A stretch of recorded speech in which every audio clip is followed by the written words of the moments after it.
Oregon, and that huge pile of sawdust and bark chips are going to be your barbecue briquettes.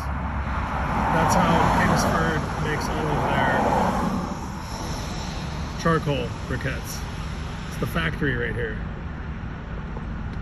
Kingsford. We'll go drive by this really quick. I'll just go out here on the outside of the perimeter and check it out. So we'll drive by the front of this place right now.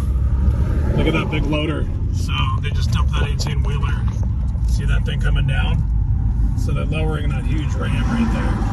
18-wheeler load. There's the whole factory right here. We'll just pull in.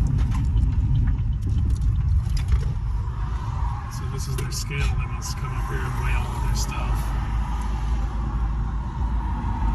Their slogan here says, Kingsford, quality people making a quality product. It's quite a huge plant. I never realized there was this much going into making briquettes. They must have a big, huge facility that just processes everything. And look at that. Kingsford, never knew this either. That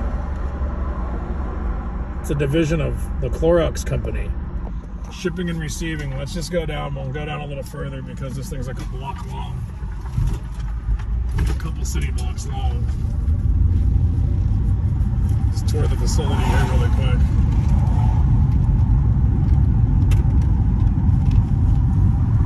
They've got a huge entrance here into the facility. All these must be the shipping and receiving and the trucking area where they send all the briquettes out.